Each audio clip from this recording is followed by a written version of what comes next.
शक्तिपात के माध्यम से कुंडलिनी जागरण के संबंध में कुछ जरूरी जानकारी। साधक को इन बातों का आवश्यक ध्यान रखना है।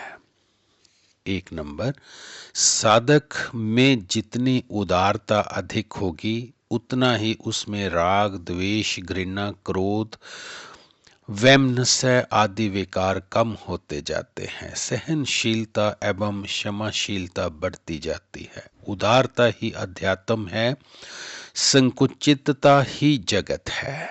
दूसरी बात, अंत विकारों से ग्रसित होकर अपना समय व्यर्थ मत गवाओ। सेवा भाव से कर्म करो, समर्पण भाव से साधन करो। साधक का जीवन सेवा साधनामय होना चाहिए। साधक कर्म नहीं करता, सेवा करता है।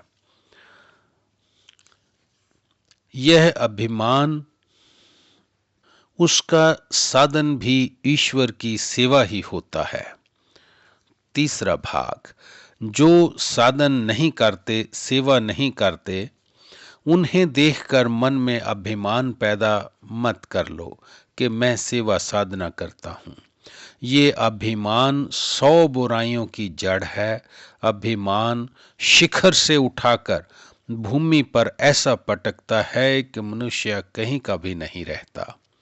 चौथा भाग, साधन में विचार आते हैं, आने दो। उन्हें विकारों को उदय होते हैं, होने दो।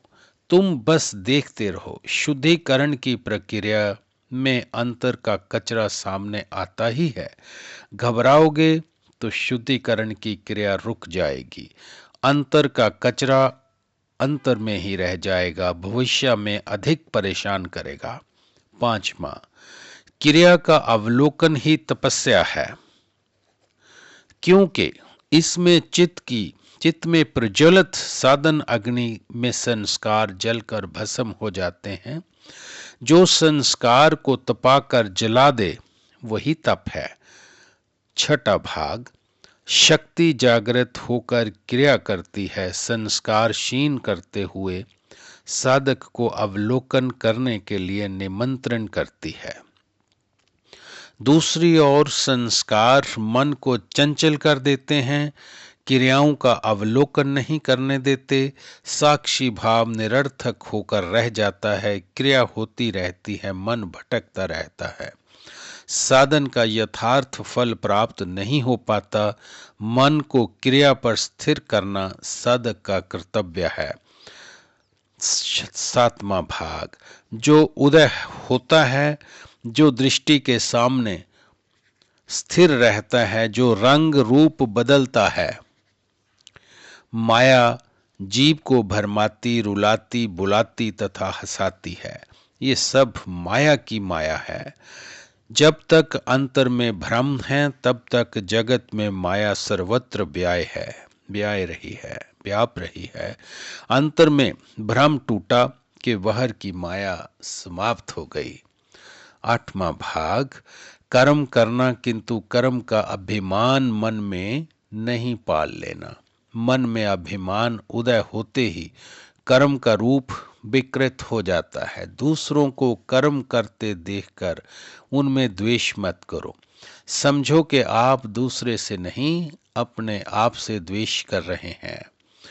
9वां, तर्क करने से ज्ञान नहीं होता, चित्त शुद्ध होने पर अंतर से ही होता है। यदि शास्त्र पढ़ने से ही ज्ञान हो जाता तो सभी वाचक ज्ञानी ब्रह्म ज्ञानी हो जाते।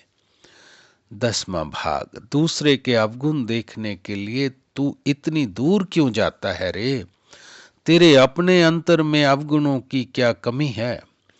तुम स्वयं अवगुणों का भंडार होकर भी पराये घर से अवगुणों की भीख मांगने के लिए मारा मारा क्यों भटकता फिरता है?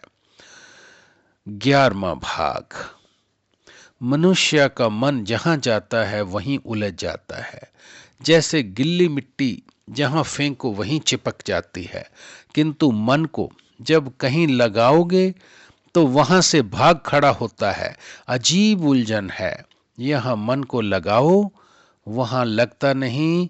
यहाँ से हटाओ वहाँ वार वार जाता है। जय गुरुदेव।